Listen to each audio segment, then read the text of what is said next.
It's time for Security Now. Steve Gibson is here. Lots to talk about, including new System D vulnerabilities. Linux users, listen up. We'll also talk a little bit about Chrome, a new feature giving us URL spell checking, and why TLS 1.0 and 1.1 are soon to hit the highway. It's all coming up next on Security Now. Netcasts you love. From people you trust. This is Twit. This is Security Now with Steve Gibson, episode 700, recorded Tuesday, February 5th, 2019. 700 and counting. Security Now is brought to you by FreshBooks, the all-in-one cloud accounting solution, helping small business owners thrive. Try it free for 30 days at freshbooks.com/securitynow. And by LastPass, the #1 most preferred password manager. Secure every password-protected entry point to your business and reduce the threat of breach at lastpass.com/twit. And by CacheFly. Give your users the seamless online experience they want. Power your site or app with CacheFly's CDN and be 30% faster than the competition. Learn more at securitynow.cachefly.com. It's time for Security Now, the show where we cover the latest developments in the world of security and privacy, help you understand how computing works, and have a little fun along the way with this guy right here, Steve Gibson. He's the commander-in-chief of the good ship Security Now. Aye, aye, sir. What are you pointing at? That is not the logo you want. Maybe this. Oh, yeah, I don't know. That you want an L. Yeah, but which hand do I use? I don't know. Never get yeah, that right. It's very important. Yeah. Sometimes it's an Okay. L, sometimes it's a backwards L. But, Hey, yeah. Steve, you're no loser in my book. You're number Leo? 1. Great. Well, thank you very much. Yes. Great to be with you again.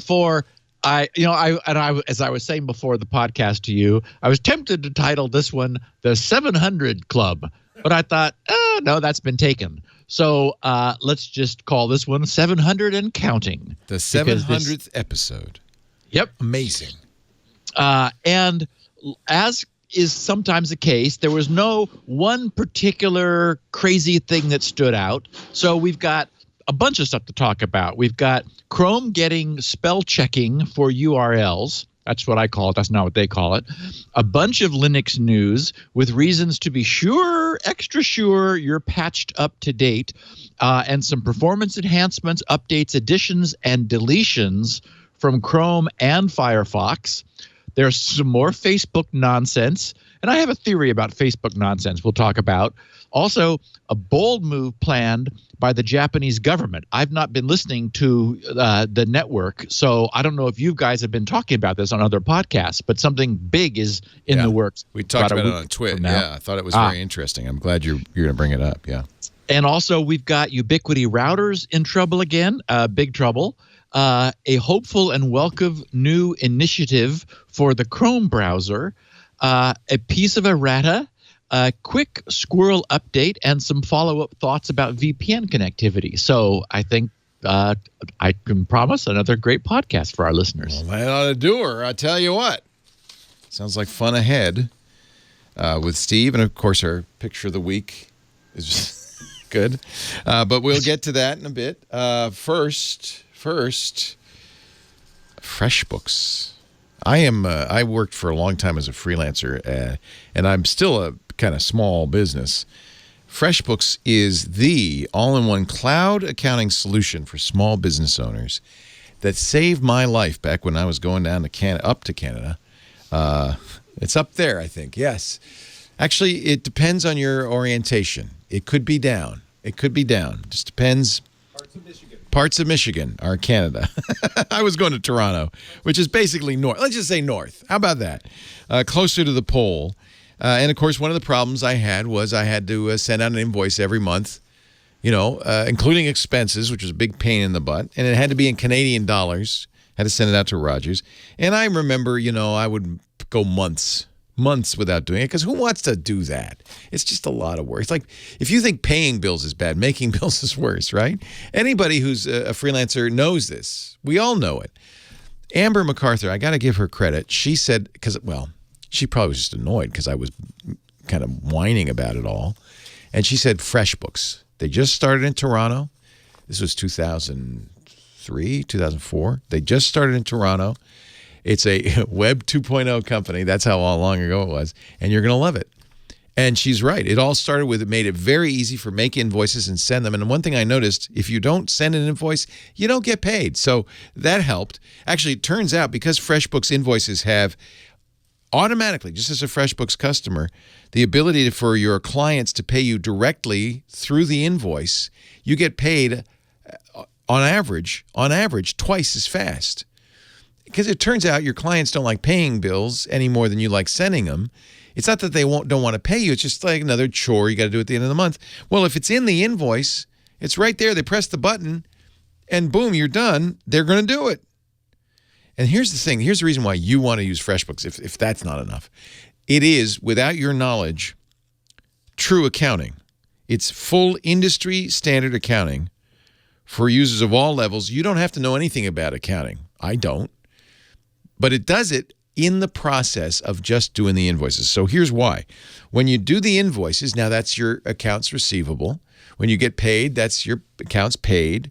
When you have expenses and you put them in the receipt and in the invoice. By the way, you can do it with your phone because they have great FreshBooks app. Take a picture of the receipt. Boom, it automatically goes in. So if you send that in the invoices. If you don't, by the way, FreshBooks will even dial into your bank, automatically update your expenses daily. So you've got expenses, you've got cash flow, you've got income. Well, you've got everything you need to know exactly where you stand. In fact, when you use FreshBooks for a lot of small businesses and freelancers, it's the first time ever that they've known, am I making a profit at this moment? Forget tax time in a year, at this moment. Your financial health is no longer a mystery. And FreshBooks will quickly generate and access accounting reports like general ledger, balance sheet, right in the dashboard. When it's time for taxes, all the things your accountant will need to do your taxes, you just boom. The invoices look great. You can even do, they always are adding features. This is since I was a user. They've now got proposals that you can create with rich text content and images. And you can even accept e-signatures. You can take an e-signature from the client that's binding right there on the proposal online. FreshBooks integrates with everything you already use. PieSync, MailChimp, Everlance, whatever it is you're already using, it just flows right into FreshBooks, and that's another great feature. It'll keep you up to date on your business anytime, anywhere, and with the FreshBooks mobile app, literally anywhere. Always new stuff. Thanks to user feedback, they recently redesigned the time tracking experience. I think you'll love it. You can, it does time and hours. So if you bill for hours, you can log time for the week. It's much faster with each project, gets its own timeline. The day sub-tab now displays detailed entries with client, project, and service in the list form. So you'll know no more confusion about which block of time and so forth. And a support team that is second to none. And I never had to use it, but they're nice people right there in Canada, and they're available 8 a.m. to 8 p.m. Eastern Time. There's also a 24/7 video hub. So there's no mystery. And they have great teaching videos that make it very easy if you need it. I found it completely intuitive, and I think you will too. So I know tax time is coming, and you're probably thinking, I wish I'd done a better job of keeping track of all this stuff. Let's do it for next time. What do you say? Avoid the tax time scramble. Upgrade to FreshBooks for effortless invoicing and accounting. Try it free for 30 days. FreshBooks.com/security now. Would you do us, me and Steve, a favor? If you'd put security now, there's a little form in that how did you hear about us section. Just write security now. That's all you have to do. FreshBooks.com/security now. We thank FreshBooks for their support, and I thank them personally for their help all those years ago. Steve? So we had two pictures this week. The first one I ran across just when doing some research. I encountered a notice and a notification from Firefox that we've talked about in the past, but I had never seen it. I went to linuxforums.org and got, what do they call it? I think they call it a wall hanger or something where it hangs down from, I've seen the term. Anyway, it says, have an account on this site, ? More than 200,000 accounts from Linux forums were compromised in 2018. Check That's Firefox. Nice. Yeah, isn't that nice? So it's a proactive notification that where you're going has had a security compromise. I think I remember when we talked about this, like within the last year. So it's not like forever, but it's like, while it's relevant, and then you're able to click on, check the Firefox monitor, provide your email address, and I think it uses Troy Hunt's I'm sure now that I remember, it uses Troy Hunt's Have I Been Pwned site. It makes Troy provides an API that allows facilities like this to query his backend database. So it checks for you, given the email address, to see whether your address is on the Have I Been Pwned database, and if so, warns you. So just a very nice sort of closing the loop, proactive, hey, in case you haven't been listening to Security Now or you don't have an eidetic memory, we'll help you by saying, hey, remember when we talked about Linux forums being pwned? Well, maybe you should check your email address. So very cool. I just wanted to mention that there is now a Chrome extension to do exactly the same thing. Did you know that this is Safer Internet Day? Oh, well, yeah. What a happy Safer Internet Day. February 5th. Yeah. So Chrome has added a password checkup extension. You have to install it, which I did immediately, and it will say, as mine does right now, none of the recent passwords you've entered were detected in a data breach. So it's a little bit different. It's not per site. Nice. It's actually looking at, and they make a big point about how they're using technology that they developed with Stanford University with the help of cryptography researchers to keep your privacy safe. The passwords aren't getting sent to Google, that kind of thing. So I don't think they're using Have I Been Pwned, it sounds like. They probably have their own database. And is it a Chrome, a Google extension? Yes. From? Oh, yeah, it's from Google. Yeah. Oh, interesting. Yeah. So you can do this in Google as well. Of course, what's cool is that the Google, if you have your Chrome browser saving your site's passwords for you, then it's got a local database of the password, and sometimes your username will be your email address and so forth. So now I don't do that, of course, because I use LastPass. Right. But apparently it's still monitoring as you enter them or as they get entered. Yeah. Very nice. And they do cross account protection and stuff. So it's kind of cool. Very cool. Yeah. Well, and so the second picture that we have, I gave the first picture the title Firefox Warned Me, and so I titled the second one, and so did Chrome. Although this was a different one, which is our first story. I like this though. Yes. This shows that paypai.com has been entered into the URL bar of Chrome, and there's a drop-down saying, did you mean to go to http://paypal.com?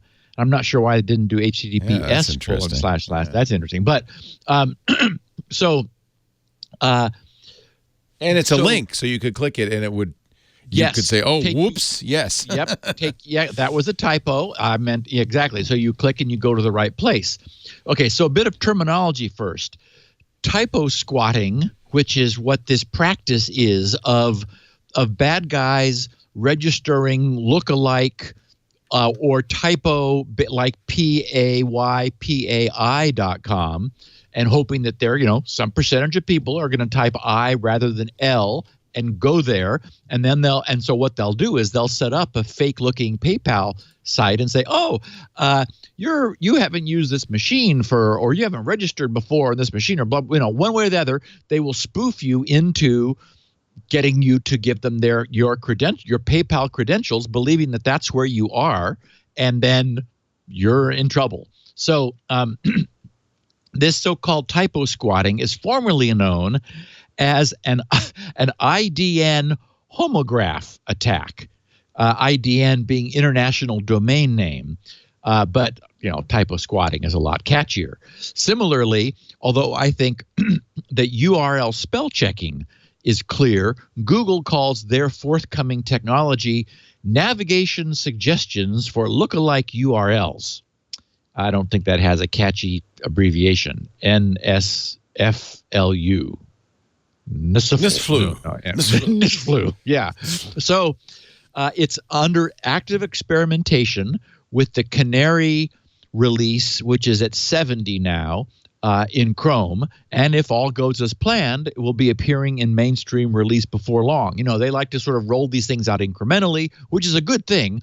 Actually, we're going to be talking about Firefox here in a minute, where they did something that they rolled out and caused a whole bunch of unexpected problems. So it makes sense to to have a as Firefox does, a nightly build channel, and in the case of Chrome, they have their Canary release, which precedes the rollout to the public by some length of time, depending. So, if you're on the Canary circuit, you can enable this feature if you want to play with it under Chrome : / flags. It's enable lookalike URL navigation suggestions. And of course, I think I went there and it just said default, which is a little unclear. It'd be nice if it said whether that meant yes or no. But anyway, you could set it to enable, and then maybe you would see some of that. And I also noted that the flag, because I'm not on the Canary circuit, but mine had that. So I'm in the just released stable Chrome 72. It had the flag, but it doesn't appear to be wired up yet. So if you are on the stable release and you do go there and you turn it on, and then you experimentally type in PayPi, PAI.com, and nothing happens, it's like, well, yeah, apparently the flag is there, but it's a do nothing. It hasn't been connected yet. So we'll get there, and I think that's great. I mean, we're beginning to see a number of these reactions to long-standing problems where the browser developers are saying, we just can't bury our heads in the sand here. Users are being tricked and hurt by clever bad guys leveraging common behaviors, which technically is not the browser's responsibility. If someone says, I want PAI.com, darn it, well, we should take them there. It's like, well, yes, but let's just make sure they didn't mean the much more common PayPal. And the beauty of the position that, of course, Chrome is in is they know exactly how many people go to PayPal.com versus PayPi.com. And they can say, the chances are very good that this person actually meant PayPal. So yeah. I think this is a fabulous enhancement. I feel like I've seen that before, but maybe I haven't. And the other thing, too, is that I guess people still type in URLs manually, but that's sort of fallen by the wayside too. I mean, aren't we just mostly clicking on stuff? Yeah. It's like, when was the last time you had to manually? I mean, I don't even trust myself to enter a URL. Besides, they're not friendly anymore. They've got GUIDs built into them where it's 326.957.3-4729. It's like, okay, I can't enter that.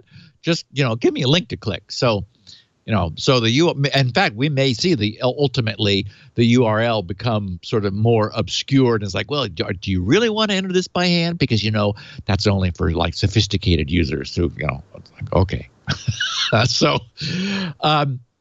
speaking of sophisticated users, it is definitely time to, as I said, catch up on your patch up for Linux. We talked previously about a not yet really made clear vulnerability in a module of a number of desktop Linuxes called systemd. It's not in the core base Linux, but it's added to a number of the desktop environments in order to help sort of create the desktop, get all kinds of different widgets and things loaded, and get the system started up. A number of the more popular Linux desktop distros have adopted this.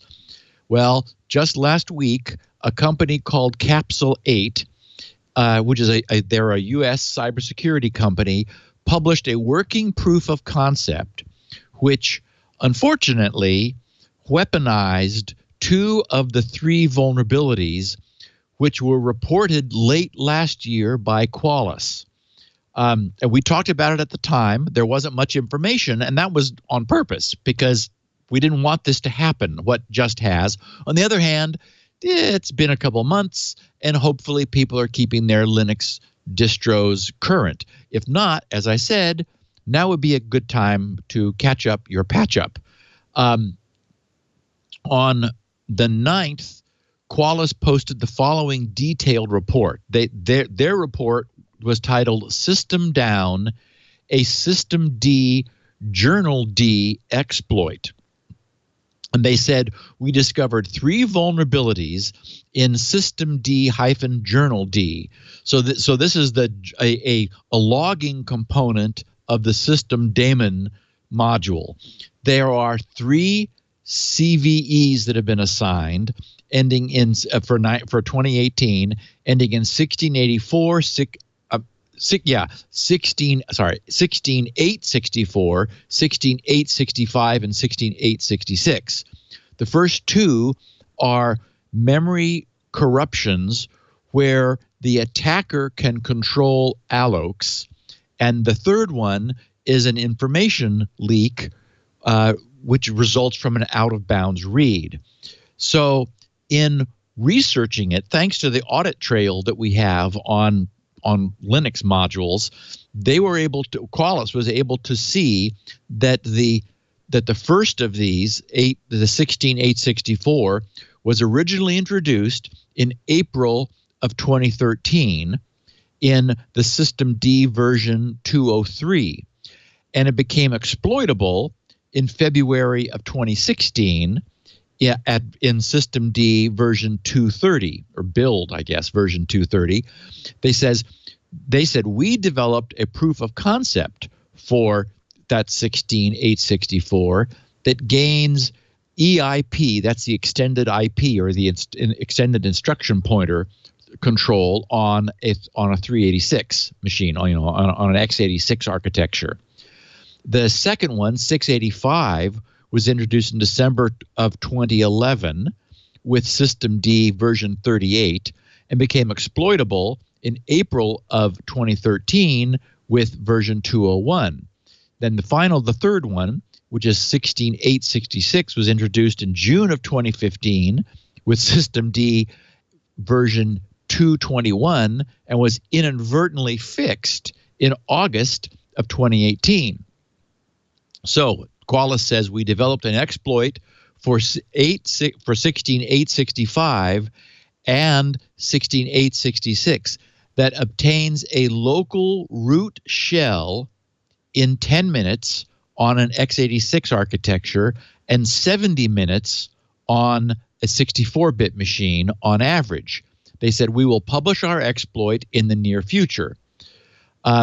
So they said, to the best of our knowledge, all System D-based Linux distributions are vulnerable, but SUSE Linux Enterprise 15, OpenSUSE Leap 15.0, and Fedora 28 and 29 are not exploitable because their user space is compiled with GCC's fstack clash protection. Okay, so System D is used by Arch Linux, CentOS, CoreOS, Debian,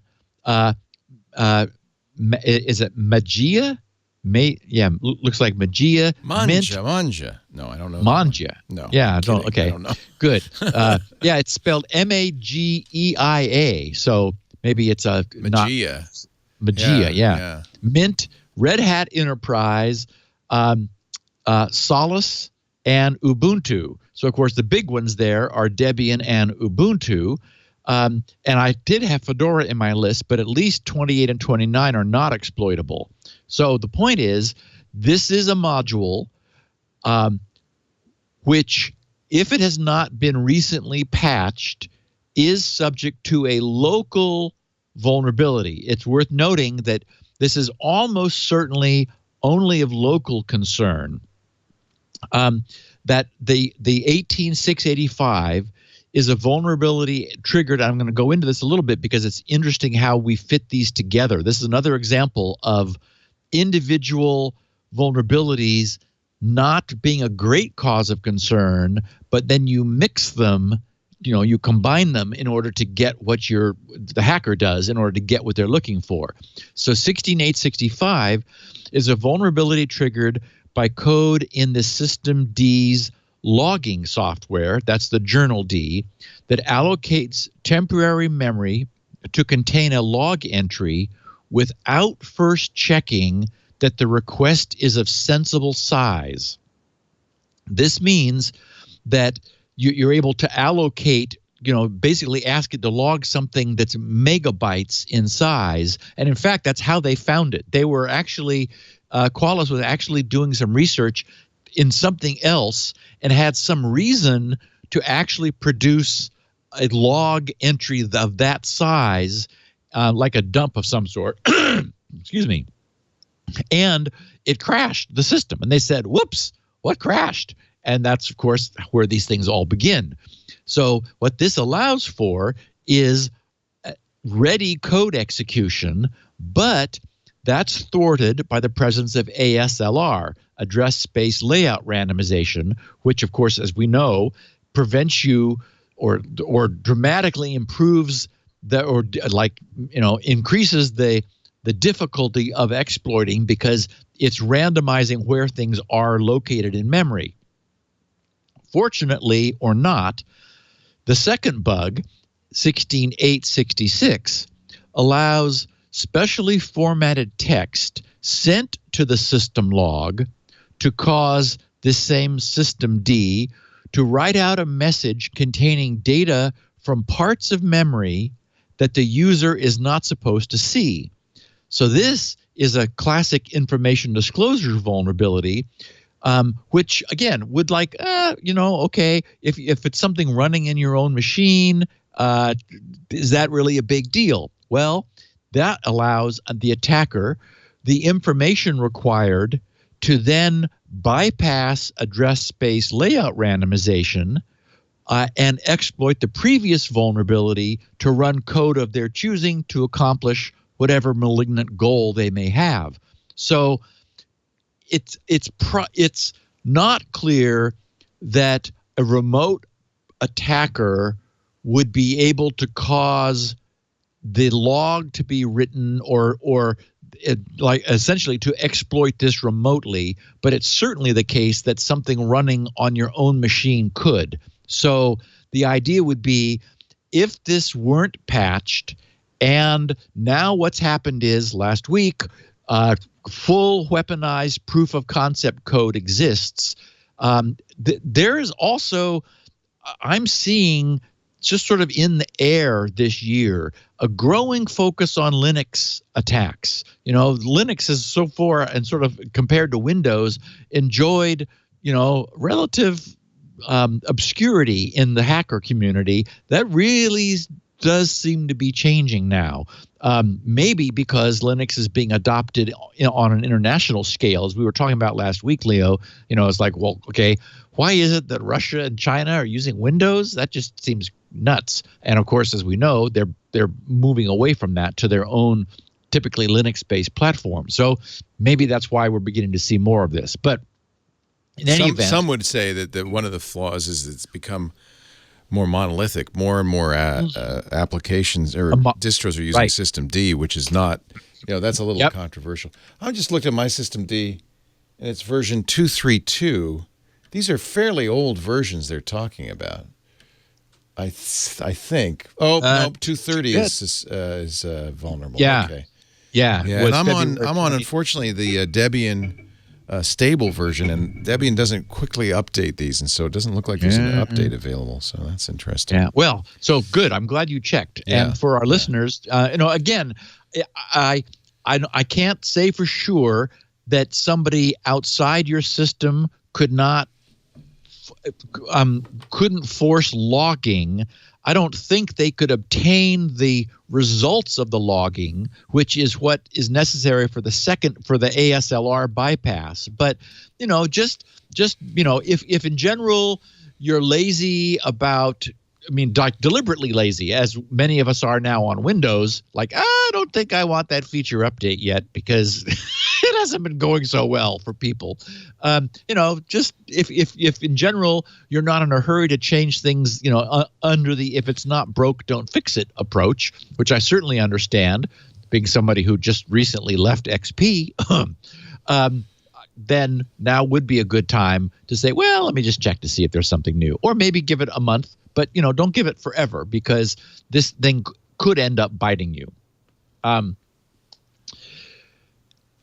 So Chrome 72, which we were talking about a second ago, that's the just released stable channel version, is evolving. And I thought that some of the changes they've made are interesting because they involve deprecations and removals of things. So, for example, pages made as of Chrome 72, the current Chrome, for me, I had to go into like help about, and then that kind of gave it a little kick in the butt, and it updated me from 71 to 72, and then I do a relaunch, and there you are. Pages, and this was a good thing, may no longer use the window.open to open a new page during a page unload. Thank goodness. And of course we know that there are misbehaving sites where you click, you leave a page and it springs up another page to say, wait a minute, it's like bad sites do that. So they've just decided, okay, the Chrome pop-up blocker already prohibited this, but it's now prohibited whether or not the pop-up blocker is enabled. So, yay for a usability improvement. Because, if you're leaving somewhere, you're closing a page, it's like, just let me go. I don't want to, one last, please don't go, or whatever nonsense. Also, in this 72, HTTP-based public key pinning, which is different than HSTS, that's header-based public key pinning. This is that I'm getting myself confused here. I don't want to confuse people. HTTP-based public key pinning is HPKP, which was intended to allow websites to send an HTTP header that pins one or more of the public keys present in the site's certificate chain. But nobody ever felt comfortable with that, because what that would mean would be that if you failed to anticipate an upcoming certificate change, you would have been proactively saying, only trust this certificate that we're sending you. And we did talk about this at the time, I remember. So what using that meant was you would have to be absolutely sure that you were replacing your certificate with a new one. And then the problem would be, what if someone hadn't visited your site for a long time and only had a certificate that had then expired? You'd be providing them with a newer, updated certificate, which your earlier certificate and page delivery had said not to trust. So the point of this is, because this was never really very well thought through, it never achieved much adoption. So this is one of the benefits of the kind of telemetry that Chrome is obtaining from its users, is they're able to look at this and go, this only ever got like not quite 2%, which actually is the number that I remember seeing about this. So we're going to just get rid of it because no one's using it. No one is going to use it. And it just, this was something we can get rid of. So it's gone in 72. And notice that this was something where the removal of it wasn't anything that anyone depended upon. It was a belt and suspenders sort of thing. So, okay, we're going to just trust the suspenders and we'll go beltless. And there are better solutions for doing this too. Also, we've talked about the fact that over the long term, FTP is finally going to disappear from our web browsers. I mean, back in the day with Netscape Navigator, you did sometime. It was sort of convenient that you could use your web browser to show you the contents of an FTP server and click on links and navigate around. It turns out that up until now, you could a web page could use an FTP link to like render an image. You could have an image tag that wasn't HTTPS:// It was FTP, and I was like, what? Who would use an FTP link to render images on a page? But apparently, Bob, maybe nobody. But the point was the feature has always been in our browsers until now. So Chrome is beginning the process that we discussed recently of deprecating FTP. You'll still be able to use it to browse a directory and click on links to download things manually, but the browser page will no longer use FTP to pull its own content like images and so forth. So if that breaks anybody's page, well, okay, it's time to move your content. Well, first of all, it's non-secured. It's non-securable. There is SFTP and FTPS, which are secure versions, but that's not what we're talking about here. So it just in general, it's going away, and fine. I'm all for something like this that is this old and is not being really used in our current ecosystem to be removed. And speaking of deprecation, TLS 1.0 and 1.1 are not long for the world. 1.0 is even older than this podcast, believe it or not, Leo. Nearly 20 years old. Nothing's older than this podcast. and because 1.0 and 1.1 can make use of MD5, okay, and SHA1, both which are no longer considered sufficiently strong, it's really time to retire these. They also are both able to use RC4 and CBC ciphers. CBC being an encryption mode. As we know, RC4, I loved it for its simplicity and that it was as strong as it was, but it suffered from implementation weaknesses because its pseudo-random stream generator needed more warm-up time than it was being given in practice. So people said, okay, we don't trust this just because. And the CBC is cipher blockchaining. Its construction is flawed, and which made it vulnerable to some attacks. So anyway, the point is there were modes of 1.0 and 1.1 TLS that were just getting old and considered vulnerable and time to move away. So they are further deprecated in Chrome 72. And I looked trying to figure out what exactly that meant in this case. I mean, we know in the case of, as I was just saying, FTP, pages would no longer render FTP provided assets. Maybe it shows something on the URL bar that's like, stop doing this. I don't know, because it's not actually being killed completely until Chrome 81, which is due about a year from now in early 2020. So, they're doing the right thing. They're giving people time to move away. So presumably, if you go to a 1.0 or 1.1 site under Chrome 72, something will happen. I don't know what. Apparently it still works. Maybe it slaps you or something. I don't know. maybe one of our listeners will find a server. Even GRC is at TLS 1.2 now, so you can't test it with me.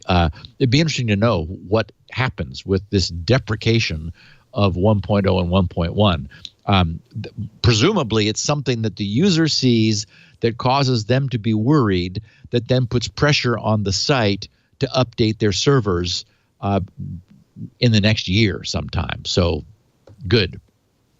And part of this was Chrome's deprecation policy that I thought was interesting. They said, to keep the platform healthy, we sometimes remove APIs from the web platform which have run their course.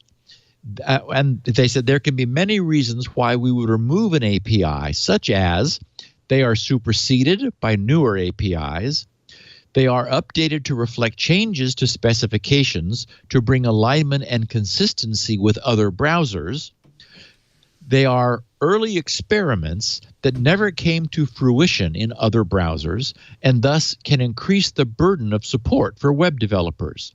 They said some of these changes will have an effect on a very small number of sites. To mitigate issues ahead of time, we try to give developers advance notice so that they can make the required changes to keep their sites running. Chrome currently has a process for deprecations and removals of APIs, essentially announcing on the blink-dev mailing list, set warnings, and give timescales in the Chrome Dev Tools console. Ooh, I bet that's where the TLS 1.0 and 1.1 deprecation stuff shows. It probably is a dev console warning when usage is detected on the page, and then wait, monitor, and then remove the feature as usage drops. So bravo. I'm glad that the number one browser in the industry is, making these moves and essentially creating some coverage for other browsers that want to follow along and also keep things clean. Facebook, Leo. Say no more, say no more. Oh, boy. Yeah, they got in trouble again. In fact, maybe you guys talked about it because it was relative to iOS things. Oh, yeah, we talked about it. We talked about it on Twitter. We talked about it on MacBreak Weekly. We talked about it. So I'm not of the camp that believes this is particularly sinister. I know a lot of people run around and lawsuits are generated and so forth. I just think it's ungoverned and irresponsible. I suspect that's all. Yeah. They're like teenagers. Exactly. I suspect it's what happens under conditions of explosive growth, which they have had historically, and lack of adult supervision, when you tell a horde of recently degreed 20-something coders to just do stuff and we'll keep whatever works. And this is what you get, is a lot of experiments that are sometimes not wise in retrospect. So in today's installment of What Has Facebook Wrought Now? Or just now what? Now what? We have TechCrunch's report, of course, that was covered by a lot of people. And TechCrunch, a headline there's Facebook pays teens to install VPN that spies on them.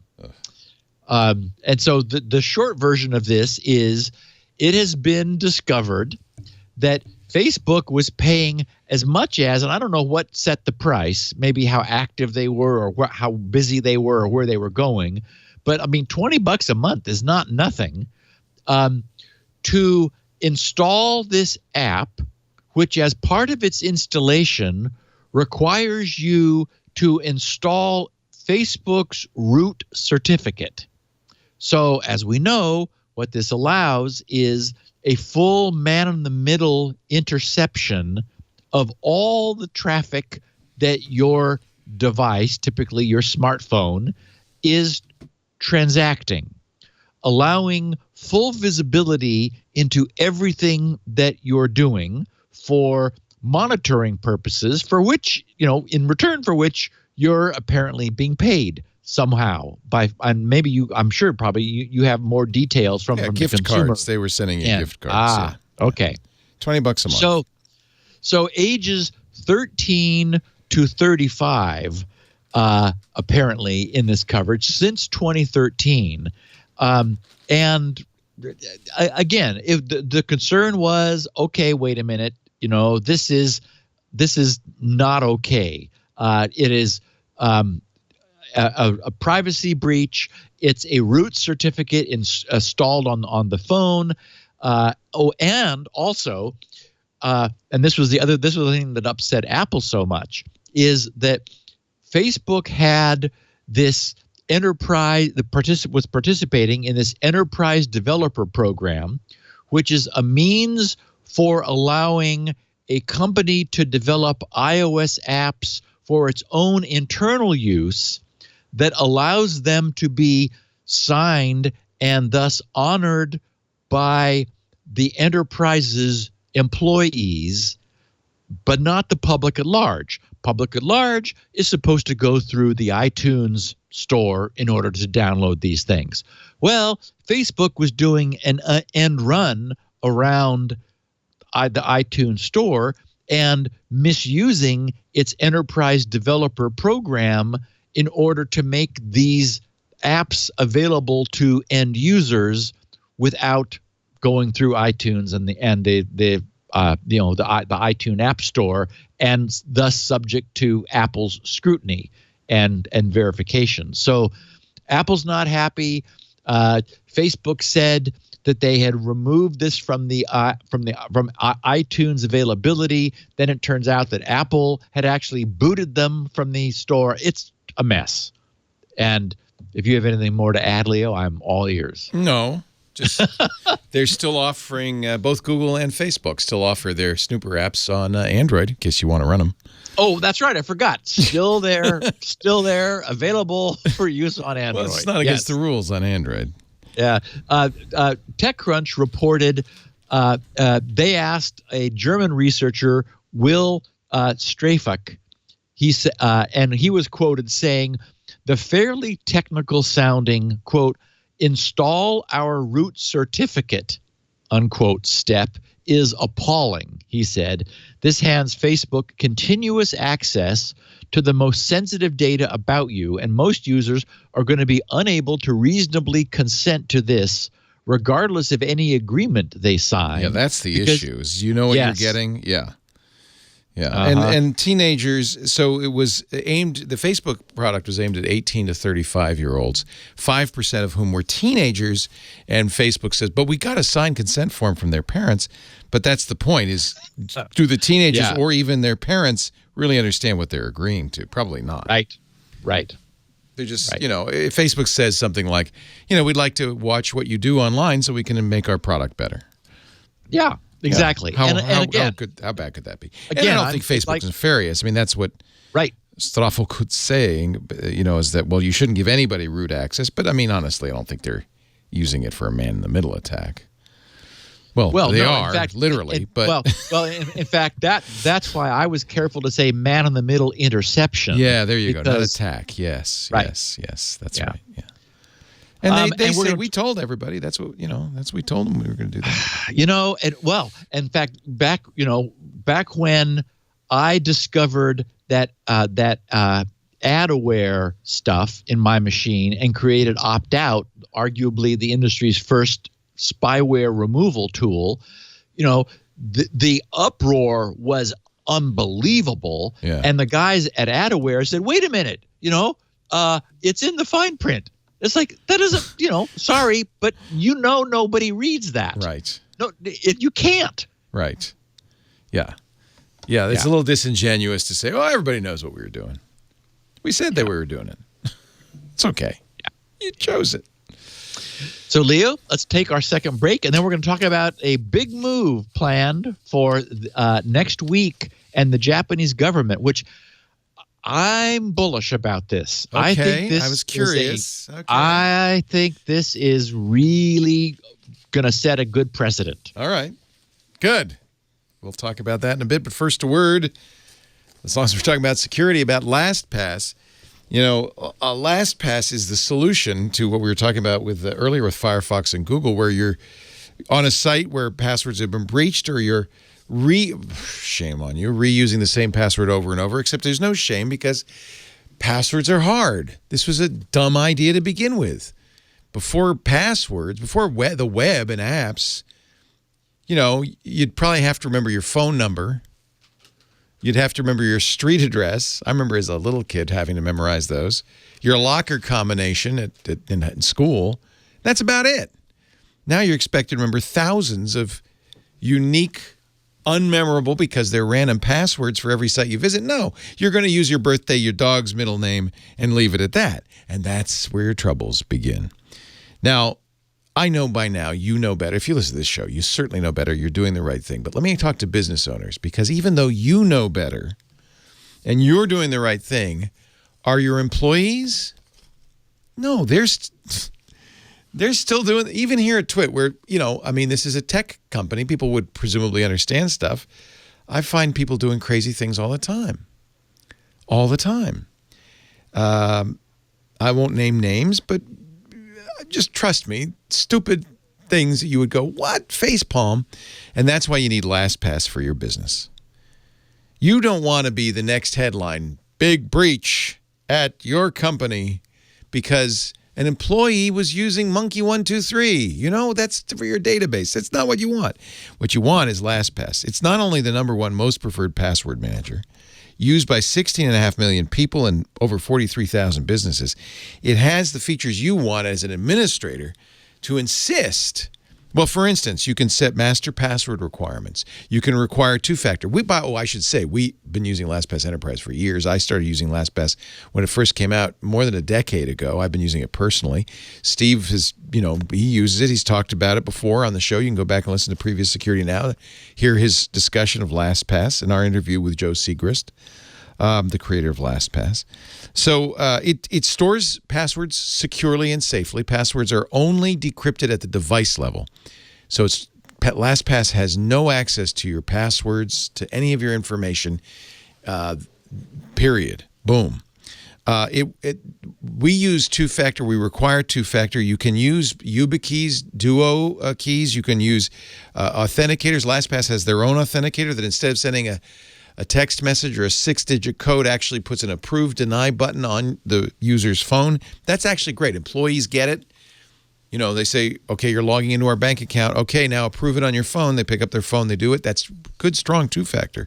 That's built into LastPass. LastPass has a password generator, too, which means they can generate good, long, strong passwords and share them easily with other important people in the company. You can even create password folders, sharing folders, so everybody in the business office has access to the same passwords, or dev, or whatever. And we do that. We use the folders like crazy. You can also make it so they don't see the password. So we know employees will write a password down, put it on a Post-it note. They'll share it with friends. We even know employees frequently share passwords outside the business. They won't even know the password. Not only can they not change it, they can't see it. But they still can get into the asset you need them to get into. We trust LastPass so much we store everything in there. Not just the keys to the bank account, the keys to the web server, the SSH logins, the database logins. I put my passport, driver's license, and social security number in my LastPass. It's convenient and it's secure. I like having somewhere on my phone that's absolutely secure. And with autofill, I'm just setting up the Pixel 3 again because something went wrong with the Pixel launcher. What's the first app I install on here? In fact, I'm in it right now, LastPass. Right? Because then I can install all the 417 other applications with autofill. I don't have to remember passwords. I press a button, it just fills it in. Does it on iPhone now, too, with iOS 12. That is a huge improvement.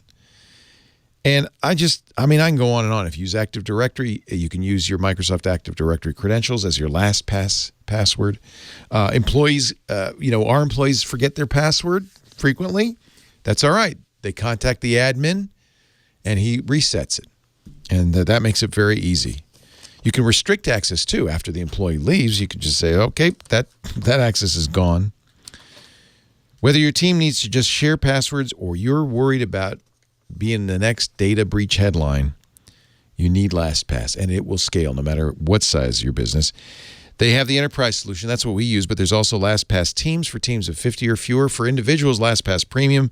I use LastPass Families at home because it has the same additional, easy to share with other members of the family. So Lisa gets access to all the family accounts without me having to explicitly share them. It's really great. By the way, Lisa is my designated emergency access. This is another nice feature in LastPass I really like. Did you see, Steve, you probably did, the Canadian crypto company where the founder dies. Lost his password, yep. They can't access more than $100 million in cryptocurrencies. $150 million in U.S. Because his wife doesn't know his passwords. Emergency access. I'm telling you, Lisa can't get access to my passwords. What happens is she'll request, if I pass away or I'm incapacitated, she requests emergency access. LastPass sends me an email to my LastPass email address. If I say, wait a minute, no, she can't, I can stop it. And you set the time frame. So I say, if I don't respond within a week, I must be dead. So you can give it to Lisa. That would have solved some problems up there in Canada. We use LastPass at home and at work. You should too. LastPass.com/twit. LastPass.com/twit. I shouldn't ought to have to tell Security Now listeners. I know you guys know, but tell the boss. The boss needs to know. LastPass. Steve Arino, all yours. So this is good news. In a few weeks, the Japanese government is going to try its hand at the practice that's come to be known as credential stuffing across its own country's massive installed base of IoT devices. Wow. And you got to know that in Japan, they're IoT happy.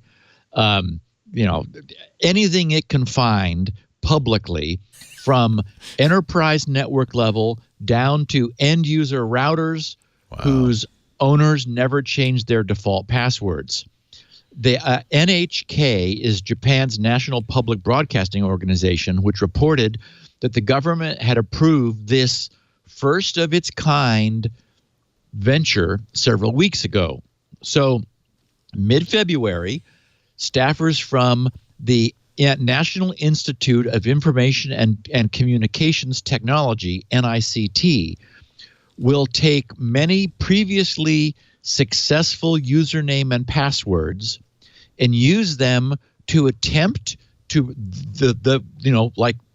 officially use them to attempt to break into as many as 200 million randomly selected publicly accessible IoT devices located across Japan. Routers, webcams, DVRs, IoT. Like twice the population of Japan, by the way. It's two per man, woman, and child. Well, when you consider that, like electric toothbrushes are online in Japan, everything. So then the owners of the breached devices will be told by the Japanese government to please fix their devices, bolster their cybersecurity. Okay, we'll see how well that stage goes. So the intent behind this interesting white hat move is to reduce the viable attack surface that's currently available to attackers prior to next summer's approaching Tokyo Olympics and Paralympics, which occurs in 2020. So summer after next. Sophos noted that some systems will go down some systems did go down around the time of the opening ceremony for the Winter Olympics in Pyeongchang, South Korea last year. So sort of worth being maybe a little preemptive. So although the immediate goal is to tighten up Japanese citizens' internet-facing security before the Olympics, the result will almost certainly be improved security overall. I mean, given everything we know about what happens when you scan the public internet, you find stuff. So the NICT has reported that IoT devices were at the heart of a large number, more than half, 54%, of the cyber attacks that it detected in 2017. And of course, that number is only growing. So I've talked about several times way back in the early days of Code Red and NIMDA that I participated in some discussions with the U.S. federal government. I was on a conference call that was particularly memorable with the head of the DOJ. And a bunch of us security types were begging to be allowed to write a sanitizing worm that would find the vulnerable devices and fix them for their owners. It would have been easy for us to do. But we were told in no uncertain terms at the time that doing so would be illegal and would open us to the full prosecution and wrath of the U.S. federal government. So it was like, okay, we'd like to help, but we don't want to be put in prison. So, Leo, since then, a lot has changed. And things seem a lot less black and white than they were then. Mm-hmm. We now have, we're post-Snowden and post-WikiLeaks. We've got, leaks about the CIA and apparently about the NSA, which suggest that, no one here is a Boy Scout.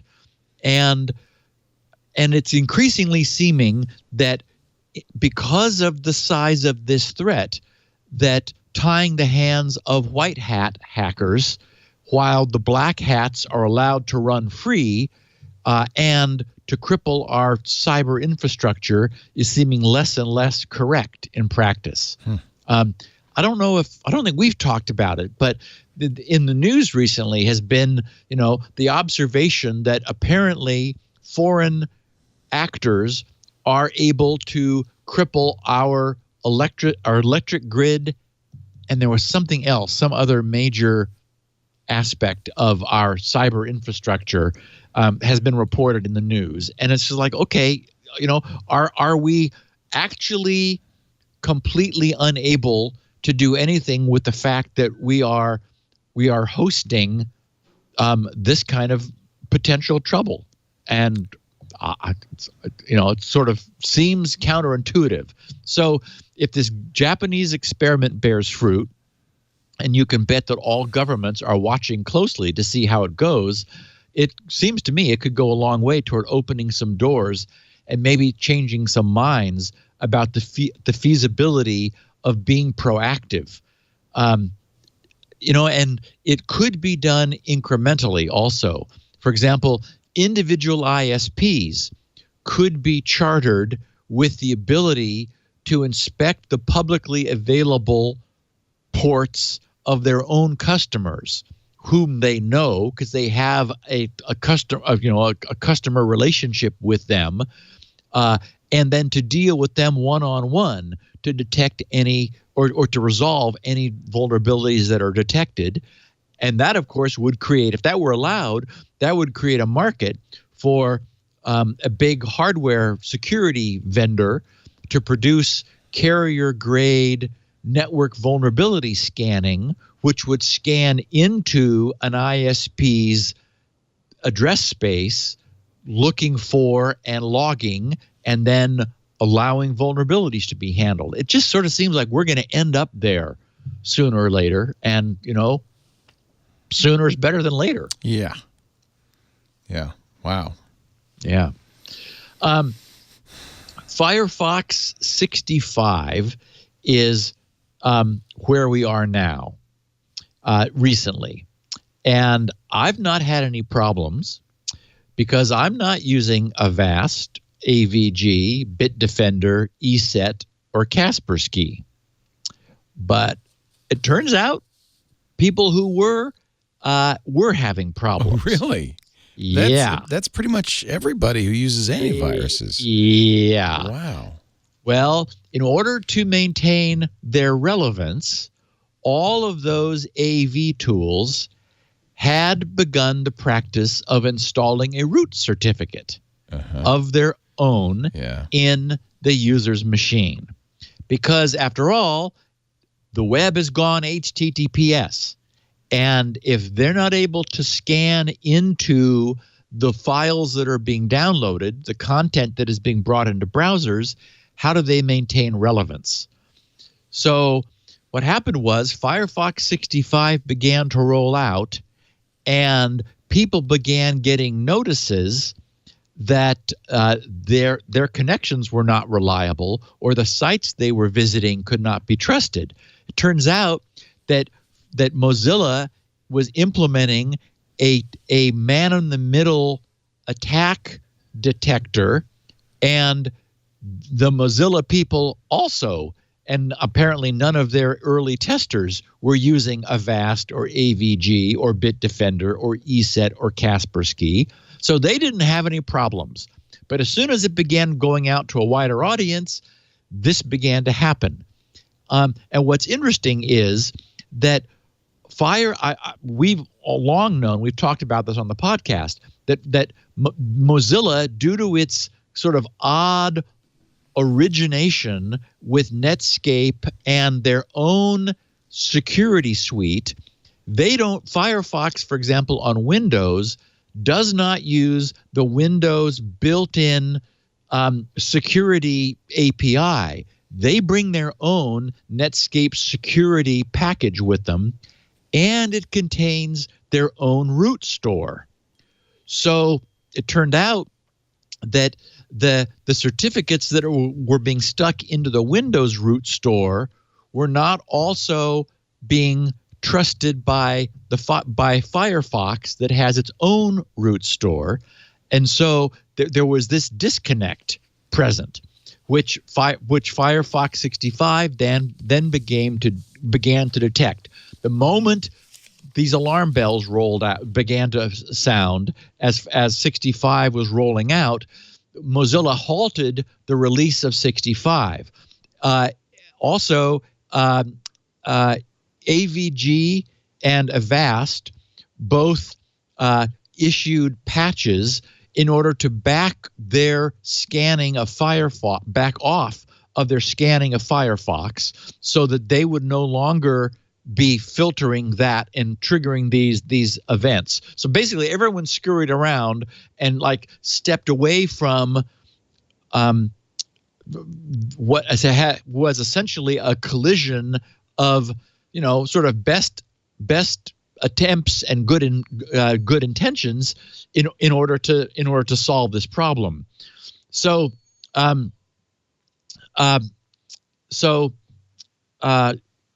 what I learned, which I never knew before, and was an interesting tip, was it's possible to ask Firefox to use the Windows Trust Store. If you go to, in Firefox, the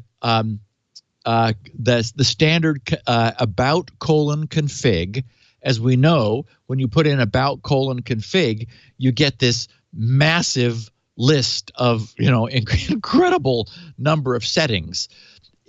So then you need to use the search in order to whittle this down. If you just put in the phrase enterprise, like the Starship, what you will find is one item: security.enterprise_roots.enabled. That will normally be set to its default of false. If you double click on it, that flips it over to true, and that causes Firefox to then use the built-in Windows root, security root, rather than the one that it comes prepackaged with. And then AV tools, which are installing root certs in the Windows Store, will also be trusted by Firefox and solve this problem. So, on the net, the coverage of this has had people, disabling web scanning, uninstalling their AVs, and so forth. But I know that people who are using a third-party AV are doing so because they want to, and people who are using Firefox are doing so because they want to. Switching over to the Windows root store allows you to keep everything on and running, and not have to back off of the AV that you want to use. Still be able to filter HTTPS and not have any spurious warnings. And Firefox has said that they're going to be continuing to move in this direction. I don't know yet what they're planning for 66. This is 65 that I just been talking about. 66 says that there will be some sort of MITM, some sort of man-in-the-middle warning. They are wanting to alert people when there are non-authentic certificates being used. And here's the problem, is that malware does this. There is malware which, as part of its installation, is installing its own root into the Windows Store in order to intercept and do bad things with your traffic. And the problem is that AV wants to do exactly the same thing for a benign purpose. So I don't know how you solve this problem. The other thing is you can't pre-warn Firefox, for example, with the certificate, with like the formal certificate for the AV tool, because in order to prevent exploitation, the installation of the antivirus has to generate a unique certificate just for that installation. We've talked about this before. For example, Lenovo has made the mistake of having one certificate which they use globally. Well, that's a problem because the Lenovo system had the private key corresponding to the public key which they stuck in the root store. So that allowed anybody that got a hold of the private key, and it was easy because it was right there in the Lenovo app that was running on your system, was able to produce certificates that all Lenovo installations would trust. So that's why the only way to do this safely for an AV tool is for them to mint their own certificate pair just for that installation, so that only that particular installation of the AV tool has the right to sign certificates for that computer, and it's not globally trusted. So for that reason, it's not possible to tell Firefox, don't worry, trust anything that, like for example, that Avast or AVG does. So this is sort of a collision of a collision that it's not clear how we're going to solve, because I guess that I just can't see how that could work. Maybe the AV tool could install a root and then it signs a certificate per installation, and Firefox trusts a certificate on the chain. Anyway, I haven't thought it all through, but it does for the time being. Switching to the Windows root store solves the problem. Firefox will be happy. You can use Avast and AVG and the others, and it's not clear how moving forward we solve the problem of trusting some behavior but not the other without causing false positives that would scare users. Certainly everybody's heart's in the right place, but there's just sort of a fundamental collision of technology. Ubiquiti routers are again in trouble. Jim Troutman, who's the co-founder of an internet exchange point, NNENIX, which is the Northern New England Network Internet Exchange. He tweeted last Tuesday morning when we were doing the previous podcast, he said, "Heads up, Ubiquiti Networks devices are being remotely exploited via port 10,001 discovery service." So it's 1001 discovery service. It results in loss of device management, also being used as a weak UDP DDoS amplification attack. He wrote 56 bytes in, 206 bytes out.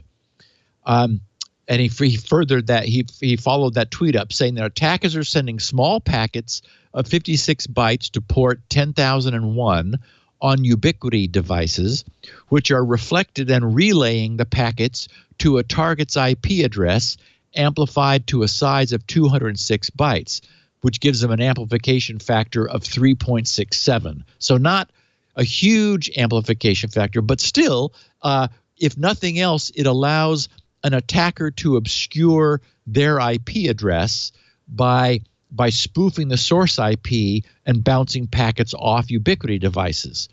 And it turns out it's all Ubiquiti devices. I saw the list of the devices that were impacted, and it just looks like this is a standard feature of all Ubiquiti firmware, is to be deliberately discoverable with an unauthenticated UDP packet on port 10,001. And of course, we know that this is we've talked about UDP reflection attacks in the past. UDP, this discovery service, is deliberately designed to be lightweight, so it uses UDP. And as we know, UDP is lightweight specifically because it does no connection setup. There's no handshaking back and forth with ACK and SYN-ACK and ACK packets. It's just a simple UDP query that generates a reply. Well, that means that there's no way to verify the sender's source IP. The destination IP is just sent blindly, or the destination packet is sent blindly back to the source IP, which allows an attacker who's able to spoof their source IP and send traffic out of their network to bounce traffic off of those devices. So the guys at Rapid7 picked up on this tweet and did some quick sleuthing to figure out what was going on. So what they found was a little bit daunting. They said that they used a 4-byte packet and suggested that this meant an amplification attack of between 30 to 35 times. But I think they may not have been factoring in the per packet UDP overhead. So, of course, you're not actually able to send 4 bytes. You've got to wrap that in a UDP header and then the IP header, which all expands the size so that the effective amplification is much lower than that, because you need to wrap it in those things in order for it to go anywhere. Anyway, what they found was that their scan of the internet discovered, get this, 498,624 unique IPs answering with port 10,001 on UDP open. Of those, almost all of them, 487,021 unique IPs were confirmed to be answering this discovery protocol. And of those, again, almost all of them, 486,388 unique physical devices based on the MAC address tuples which were returned in this discovery protocol were found in the responses. So we have just shy of 500,000 confirmed Ubiquiti devices, wide open and ready to reflect and amplify, although albeit weakly, like almost about a factor of 4, a bandwidth flooding attack. And also, as has seen before with Ubiquiti devices, most of them are located in Brazil. There's the Nano Station, which had 172,563. The Air Grid was next largest with 131,575. Then it dropped to the Light Beam with 43,673. The Power Beam with 40,092.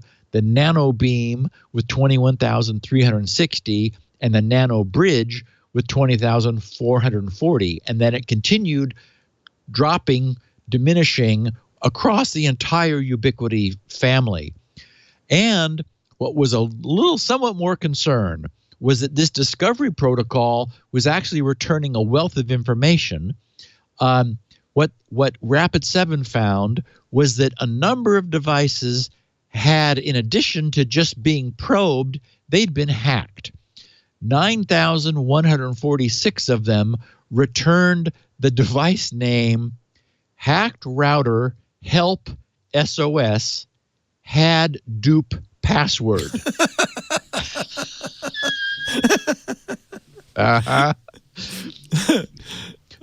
Almost 4,000 said hacked router help SOS was MF worm infected. So who's putting these titles in? The hackers? Yeah. Just like to be. I mean, doesn't that give them away? Maybe good guys. Yeah, maybe like the Japanese government. I don't know. Yeah, that one said help SOS was MF worm infected, meaning we disinfected you 4,000 routers, and now we just thought we'd leave a little breadcrumb behind in case you check your device name and realize, oh wait, 1,628 say hacked router help SOS default password. Wow. Whoops. 1,168 hacked router help SOS vuln EDB 39701. So apparently a vulnerability number. So this sounds like an automated worm doing this, right? It sounds like maybe somebody did turn something loose and fix these things.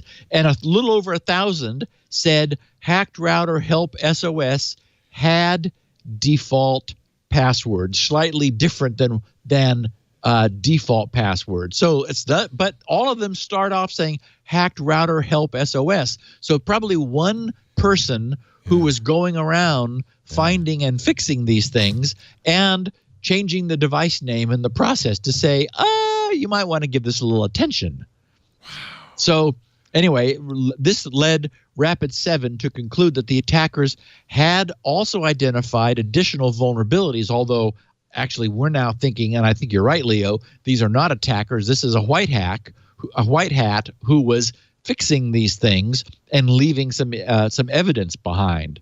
So if anyone is interested, this would be a good time. Ubiquiti has said that they are looking into updating their firmware with a fix for this. Yeah, I'd look into it too if I were you. Yeah, let's look into that. There is a command line. I've got it in the show notes here, and a link to it in also in the show notes.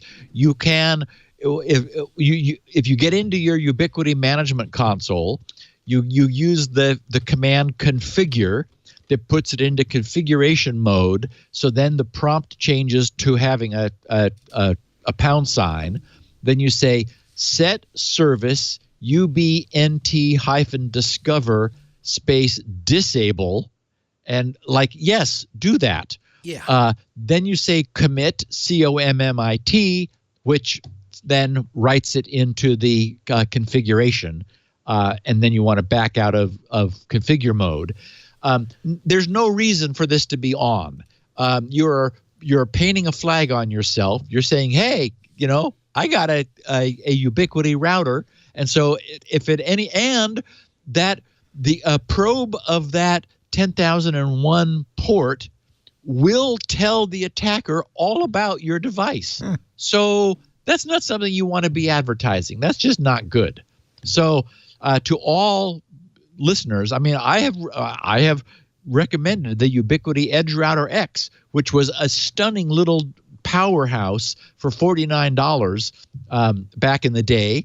I still think it's an amazing device because what was unique about it was that the ports on it, I think it was a 5-port device. Every one of them was a separate interface rather than being a switch, which allowed you to configure it and set it up for really good inter-port isolation to create very well secured domains with you using a $49 device. I mean, it's an amazing little tool. Unfortunately, they left this Discover service on all of them. So the takeaway is, by all means, update your firmware now and again if they don't have a fix for this yet.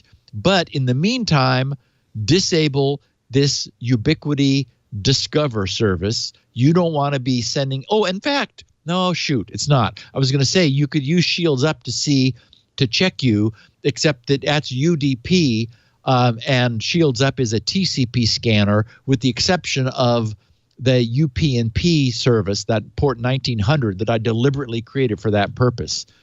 And I just don't have time right now to add a test for a UDP test for 10,001. So anyway, you know who you are. If you have a Ubiquiti router, I would take some time to turn that service off, because you don't want to be easily discoverable. And just to reiterate, updating the firmware will not fix at this point because they haven't updated the firmware. So you gotta turn it off. Yes, you want to turn it off. Yeah. And that's just in general. I mean, we've talked about being stealth. It's just a good thing. And here's something that's not just responding to a ping. It's saying, here's all this information about me. What do you like to know?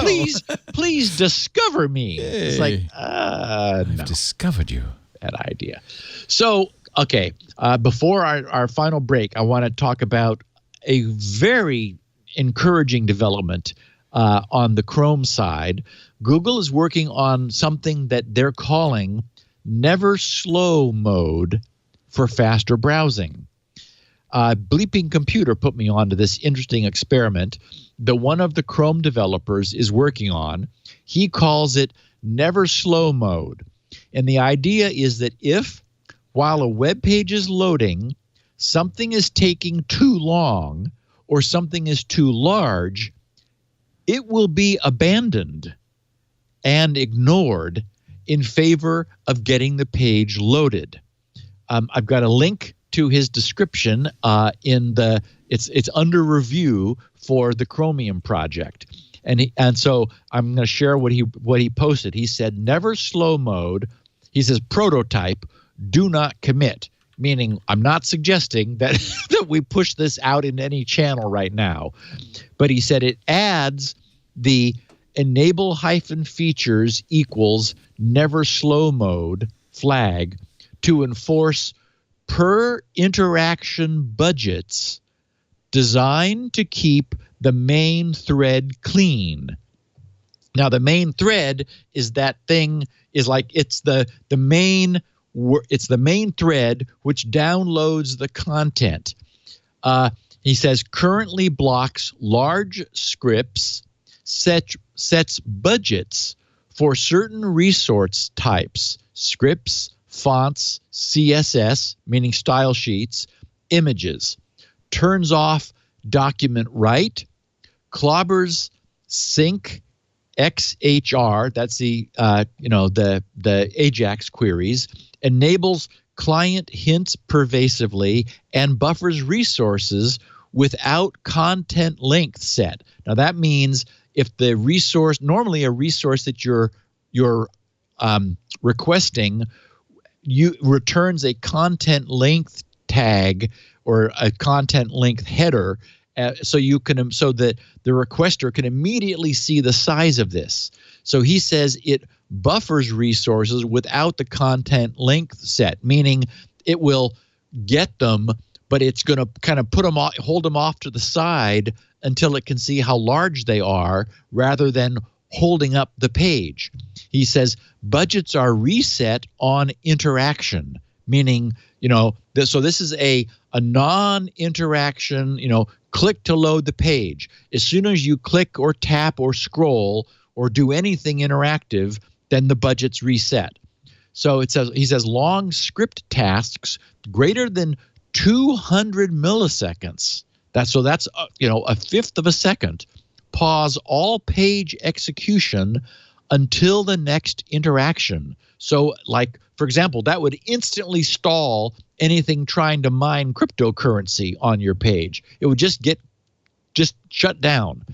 So he says these caps, like as in caps on, caps, budget caps, do not apply to workers, meaning worker threads, and size caps are lifted for resources loaded from service worker cache storage, meaning things that are happening asynchronously off on the side, they're allowed to continue. This is just like the main show me the page, like the experiential thread.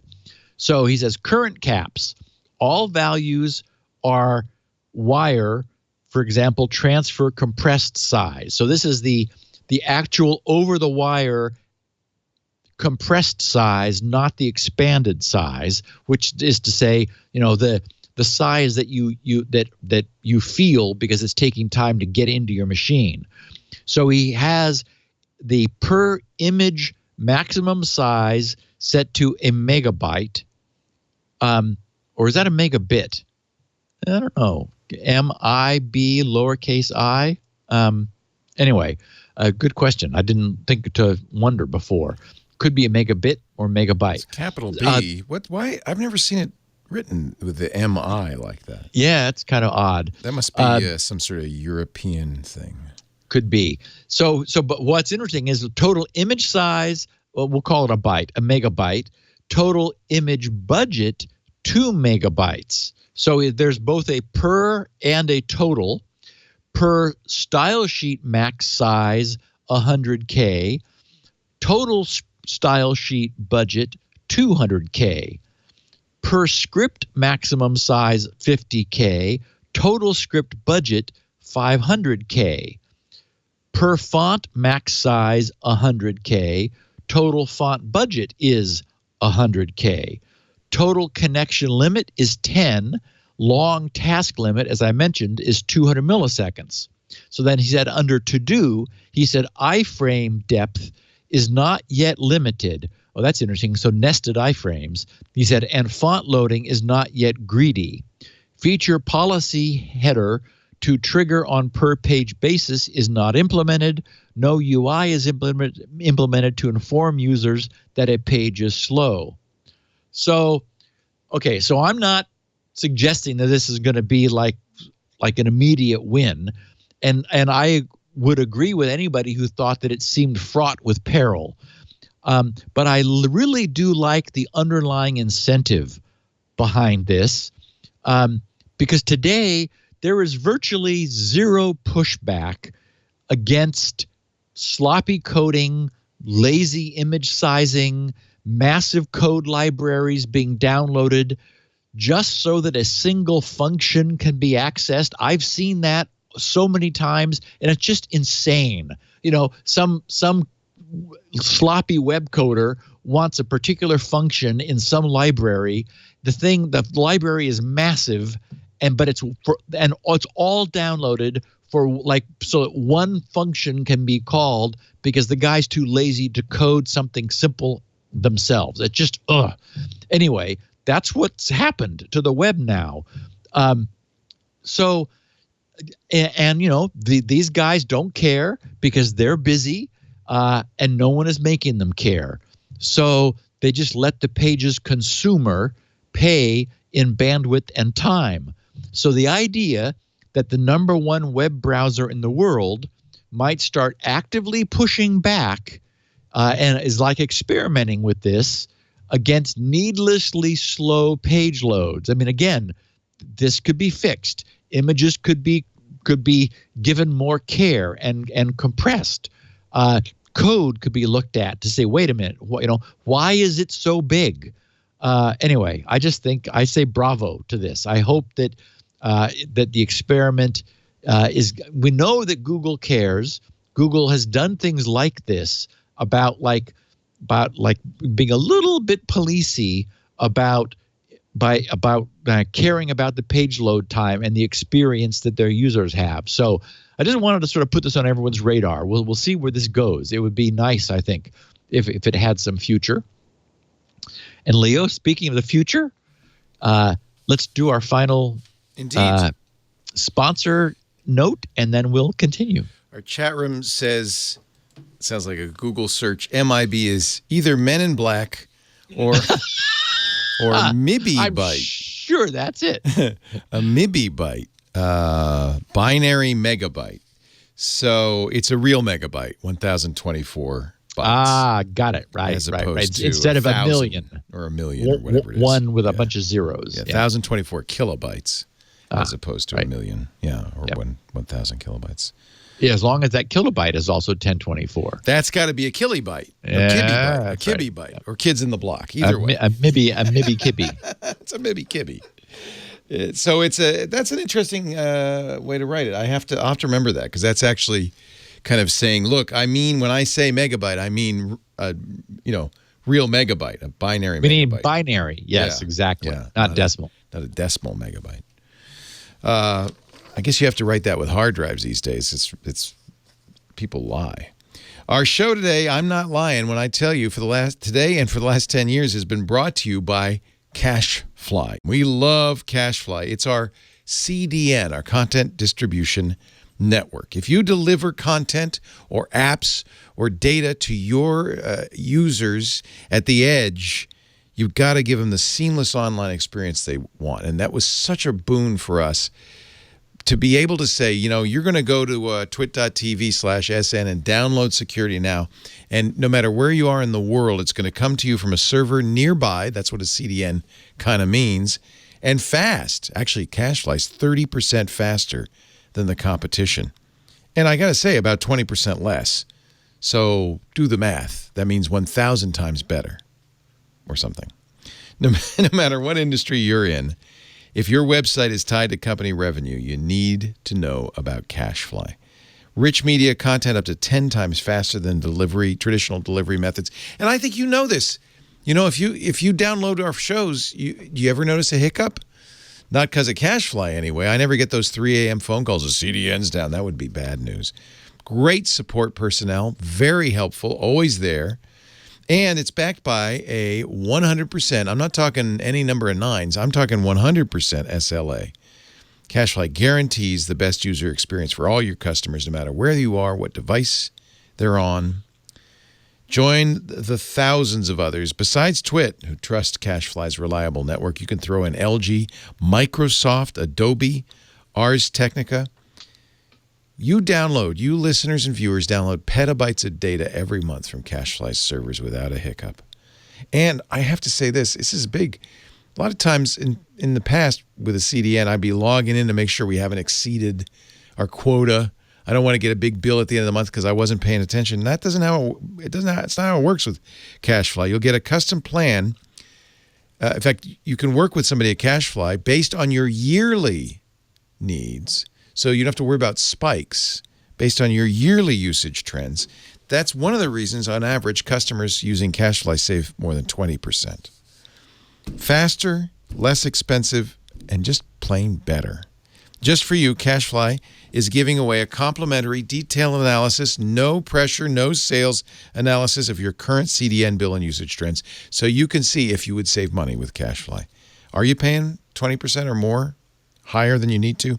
Learn more at securitynow.cachefly.com. securitynow.cachefly.com. And we thank CacheFly so much, not only for their support of Security Now, but for delivering it to you flawlessly, painlessly, instantaneously, whenever you want it. Stephen Tiberius Gibson. If we say that often enough, my Wikipedia page is going to get changed. Careful. Careful what you say there. Go ahead, Steve. So Firefox is finally catching up with Chrome, Opera, and Microsoft Edge in a nice way. It turns out that web browser extensions often track their users. They employ tracking scripts like Google Analytics or redirects through servers that are used to track a user's browsing and search behavior. Since this is not the behavior that users typically want when they are switching into incognito mode, Chrome, Opera, and Edge have already stopped running browser extensions by default when the user switches into their whatever the particular browser calls it. Their please don't remember anything I do while I'm in here mode. The good news is that Firefox will similarly begin blocking extensions. Users will be notified that extensions are not running when they switch into incognito. And they'll have the ability to selectively re-enable those, perhaps that they need, like LastPass or Squirrel, that they trust and wish to be able to continue using while they're in that mode. This new feature has landed in Firefox's nightly builds. So those on the nightly, if anyone's doing Firefox nightly, you can see it. And it was expected to move into production builds once any bugs have been worked out. But this one is non-controversial. It's like, we should be doing that too. So Firefox is going to get that. Speaking of getting that, the Linux kernel is getting a few more options. It turns out the Spectre and Meltdown mitigations have been more expensive than Intel said. Who would have ever thought that, Leo? What did they say? Just out of curiosity. It costs us a couple of bucks. Remember, expensive in terms of performance. Sorry. Oh, yeah. Remember, it's like, you're going to have to turn off. Yeah. We half of the chip is spent in predicting stuff, but don't worry, turn that off and it won't hurt you that much. No. Yeah. Wait. You're saying that you engineered half of the chip just to make this faster, but it doesn't really make it any faster. So you don't mind if we turn it off? No, anyway. turn it off. It's okay. Yeah. ZDNet wrote they started their coverage saying, believe it or not, the mitigations for the Spectre class of CPU vulnerabilities are now some of the biggest enemies of sysadmins. Of course, this follows what we've been saying for some time, that not only did Intel understandably significantly minimize the performance hit that that disabling these powerful enhancements would cause, but there's never been an attack found in the wild. So I'm going to paraphrase what ZD covered for brevity. They said, despite being security-focused patches, these mitigations are known to introduce huge performance hits to Linux systems. A recent benchmark showed that one of the many Spectre mitigations, the one named single-thread indirect branch predictors, STIBT, let me try that again, STIBP, introduced, get this, Leo, a 30% performance dip for PHP servers, which caused system administrators to reconsider applying some of these patches. Despite being more than a year old, the Meltdown and Spectre vulnerabilities have remained, as we know, a purely theoretical threat. No malware strain or threat actor has ever used, as far as we know, any in a real-world attack.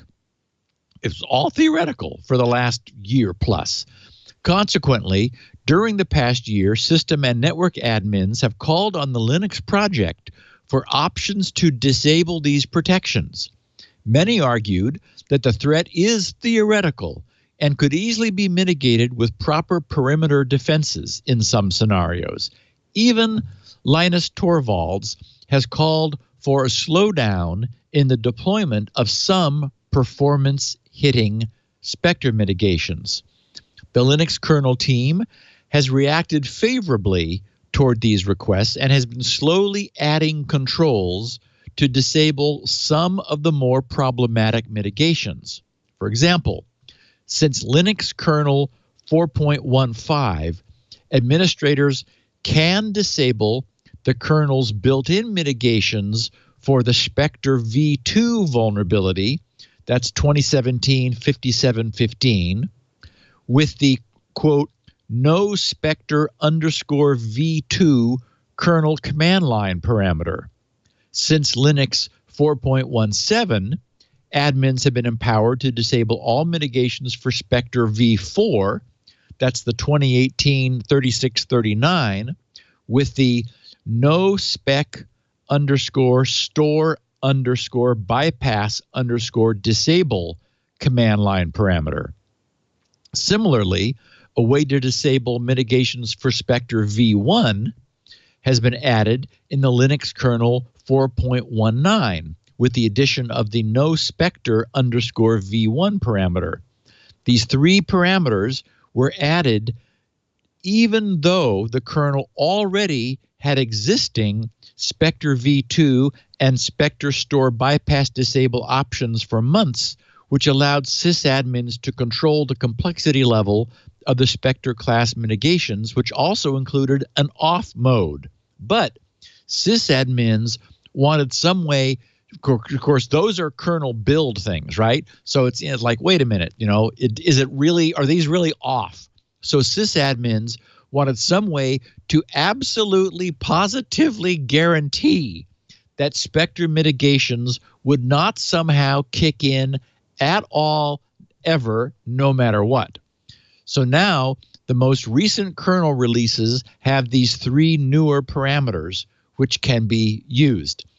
The latest effort to have these mitigations turned off and stay off is the addition of the PR spec disable no exec control bit to the Linux kernel. This bit prevents child processes from starting in a state where the protections for Spectre v4, that's the one that's really expensive in performance, are still activated despite being deactivated in the parent process. So experts argue that some processes, and I'm among those who argue, that some processes don't need Spectre protections and the performance impact far outweighs the security impact, especially in closed systems where malicious code cannot be introduced, such as graphics rendering farms, off-the-grid supercomputers, or other strictly confined systems where no third-party code is ever run. And I think that's exactly right. As we've noted before here, the only real, even theoretically practical threat is shared hosting systems where potentially malicious code might be running in an adjacent virtual machine. Things like Linux-based routers and many other server scenarios don't have that kind of exposure to possibly hostile code.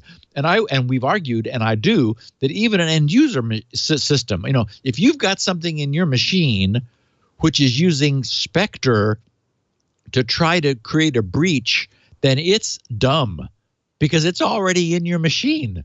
So, they're like much easier ways to gain a foothold than like something as really unlikely to be like feasibly exploited as Spectre. So I think this makes a lot of sense, and I was glad to see this. I have a piece of errata that I wanted to share relating to last week's Cisco Small Business, the RV320 and 325 dual gigabit WAN VPN routers, where I told everybody, hit pause right now if you have one of these, because Cisco, remember, left default logins in this router. A listener, Brian, wrote, just finished SN 699, where Steve tells everyone to pause the podcast, unplug your RV320, update it, then come back when that's done. Anyway, he says the TLDR is, according to Cisco, vulnerable products, says this vulnerability affects Cisco small business RV320, 325, those routers, running firmware releases 1.4.2.15 through 1.4.2.19. Products confirmed not vulnerable. Only products listed in the vulnerable products section of this advisory are known to be affected by this vulnerability. So he says that's from the security advisory for the command injection vulnerability. The information disclosure vulnerability only affects 1.4.2.15 through 1.4.2.17. So a subset. He said, I have family ties to a local business that's running an RV320. So as soon as I got home this evening, I contacted them to begin planning for an ASAP update. Once I got logged into their router, saw their firmware version, and read Cisco's security advisory notes, I relaxed a bit. They are running an older firmware version, not one that's affected. Oh, so that's interesting. It's one really the ones in the middle. Yes, exactly. He said, for what it's worth, firmware version 1.4.2.15 appears to be the first of the 1.4.x release, which dropped 15 September 2017. And okay, so that means that since then, things have been vulnerable. And he said, and version 1.4.2.19 was released the 29th of April 2018. So this has been hanging out there for about 16 months. Not great, but much better than 5+ years. He says that makes sense to me. Steve mentioned on the podcast that these were very popular enterprise and SMB firewalls, but also mentioned that the number of exploitable devices found via scans was somewhere excuse me, in the neighborhood of 9,000. That number seemed low to me, he wrote, for such an ostensibly popular firewall. But if apparently only the last 3 firmware releases before the newest just released 1.4.2.20 are subject to these attacks, that winnows down the field considerably. For what it's worth, just in case anyone else started running around with their hair on fire about this one. So, Brian, thank you very much for the clarification. And I imagine by now, any of our listeners who may have been affected probably updated to the latest, and that's probably good too. So, nice to know that if you had not been keeping yourself current for a couple of years. Really not been keeping you good. Yeah. It's probably a little bit better. Yeah. And I wanted to share a couple heartwarming, not about SpinRite this time, about Squirrel. First of all, I've been avoiding using the name of our illustrious Zenforo assistant coder since I didn't know whether or not he wanted to remain anonymous. But I've been so impressed with his work that I asked Rasmus if he would mind that I let the world know that his name is Rasmus Vind. He has a site, hiveworkshop.com, which is a Zenforo-driven forum. And he's as in love with Zenforo as forum software as I am. So it was nice to see, because he is a serious web developer who clearly knows his way around PHP, JavaScript, HTML, CSS, and all the contemporary web tools of the day.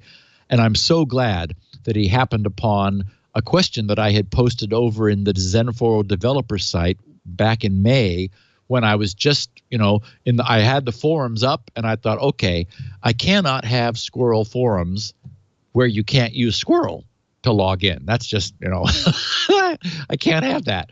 So he, of course, raised his hand and said, hey, I know Zenforo development. Can I help? And, of course, what I did then was, so that he didn't have to implement Squirrel on the server side in PHP, I instead created the API, which makes adding Squirrel support to anything pretty easy, but you still have to know the environment where you are. And since he's a PHP Zenforo guy, I said, by all means, be my guest. So Rasmus, an official shout out and thank you at hiveworkshop.com. I found a posting. Oh, and there it is. Yeah. And Does so it have that's Squirrel on it now? Not yet. His doesn't. Yours does. But mine does. And Nice. so, for example, Archimedes, someone named Archimedes posted on Thursday at 6:48 p.m. He said, I've been lurking around the news group for some time now, watching the development of Squirrel with great anticipation. Seeing the news today that the forums were Squirrel ready, I figured I'd go ahead and take the plunge. What an incredibly seamless experience. He wrote, downloaded Steve's reference client and created an identity in less than 5 minutes. He said, parens, and that's only because I read everything slowly. He said, I purposefully didn't even install Squirrel, meaning you don't have to install it, you can just run it. He said, and yet I was able to easily get going with the forums in Chrome. Log out and log in is a snap. Incredible work, fantastic result.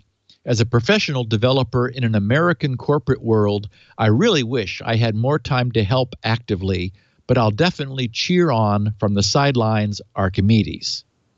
Brian of London wrote, he posted, all done. There's probably an orphan account somewhere called Brian of London _S that you can delete if you want.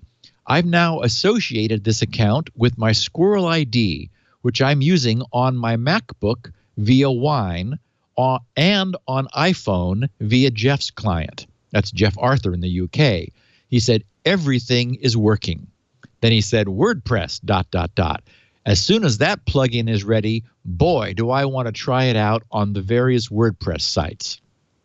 And then Jason L. said, after I got locked out of my previous account, Jason, due to losing Squirrel association and stupidly not creating a password or entering an email address, I decided it would probably be easier just to create a new account.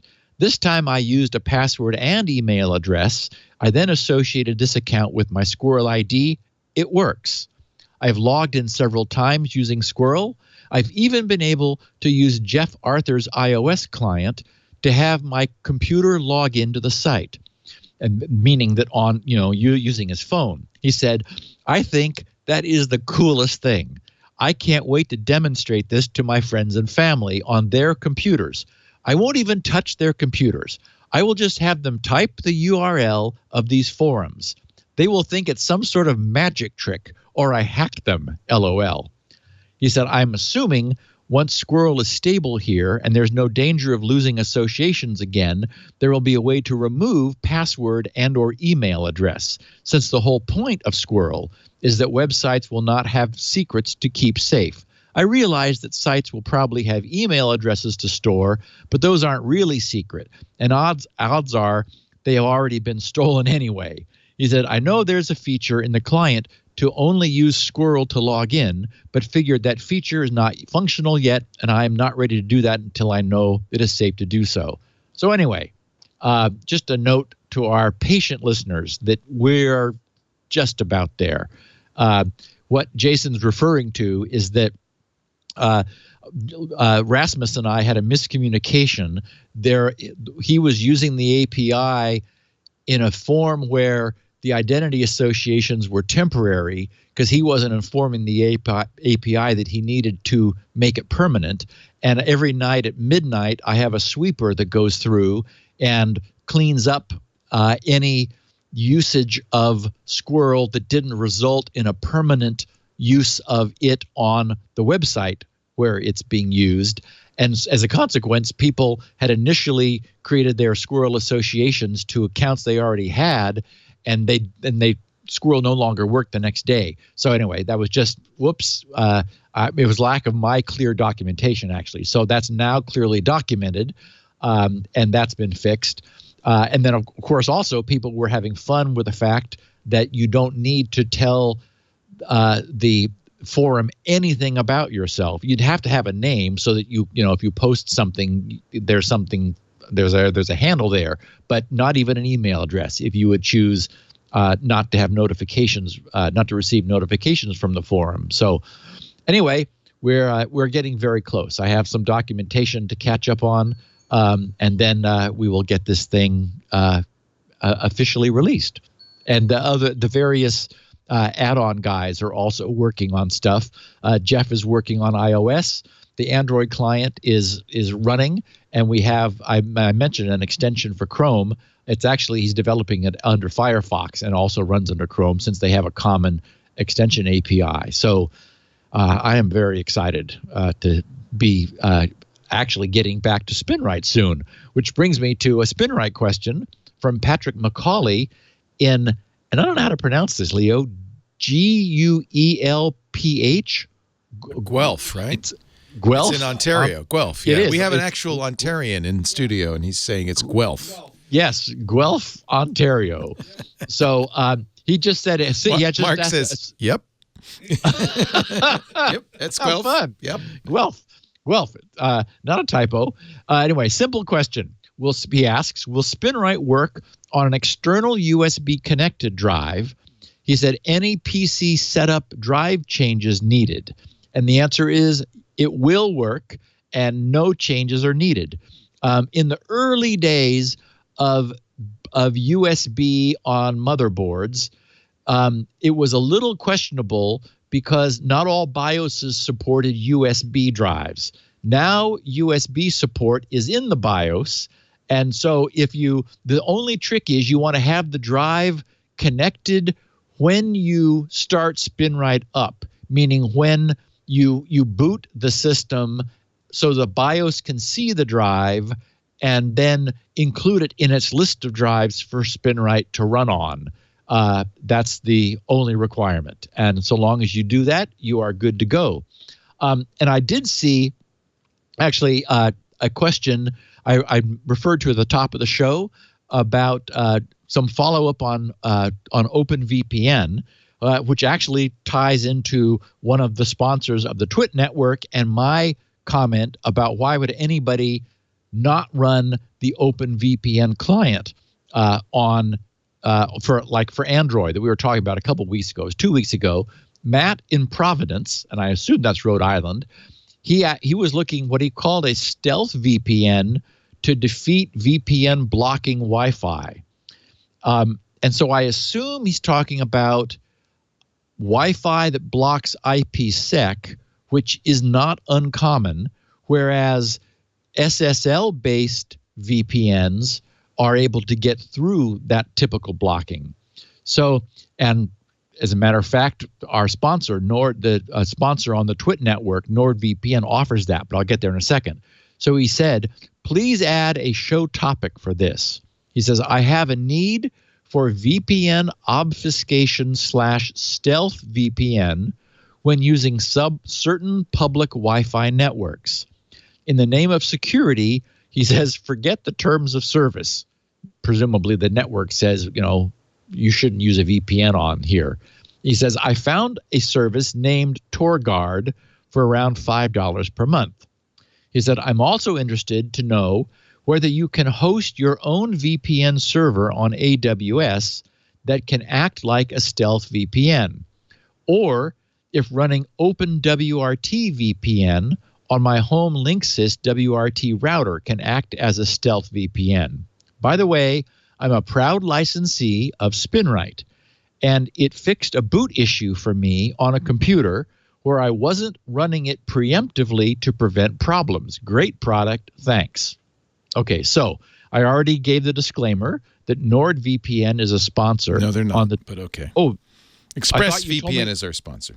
You told me 2 weeks ago they were. ExpressVPN.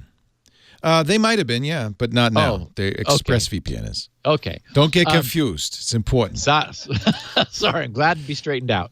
So we were talking about OpenVPN. Typically, these VPN services are using OpenVPN or offer it as an option, so you are able to configure. Your use of an OpenVPN client for use with whatever service you like. I got completely thrown off by this confusion of providers. I'm sorry, Leo.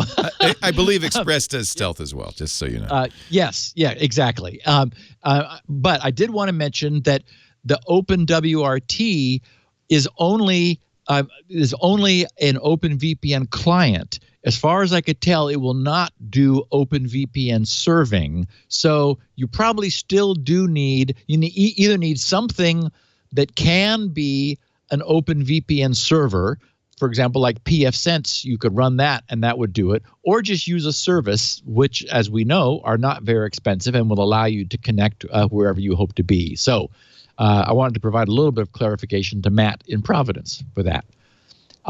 And that's our show.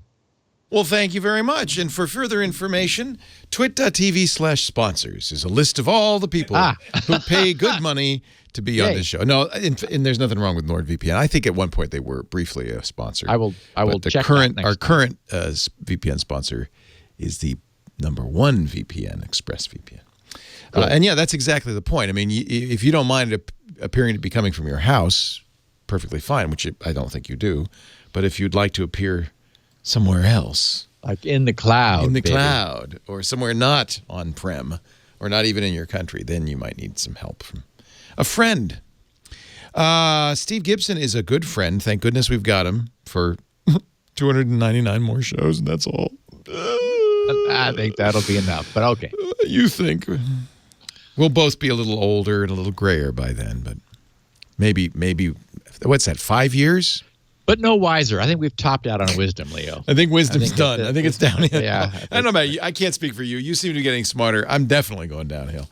If you go to grc.com, that's Steve's site, the Gibson Research Corporation.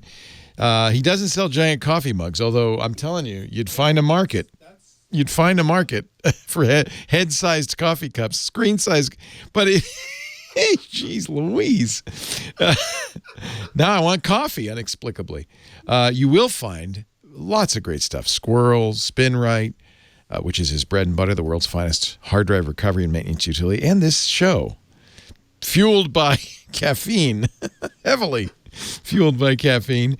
He does. He has an audio version, and he does really nicely done transcripts. Lane Ferris, our transcriber, writes it all down, so you can read along as you listen, which for a lot of people is very helpful. grc.com. We have audio and video, oddly enough, at our site, twit.tv/sn. Leo. Yes. No one knows. No one knows. But if you want to see Steve's giant mug, there's no better place to do it. The mug or the mug. Or the mug. Be a good product. Steve's giant mug. All you have to do is go to your favorite client and subscribe, and that way you'll get every copy automatically the minute it's available, audio or video. Or go to twit.tv/sn for security now. Steve, have a great week. See you next time. Thank you, my friend, for 701. Wow. Bye.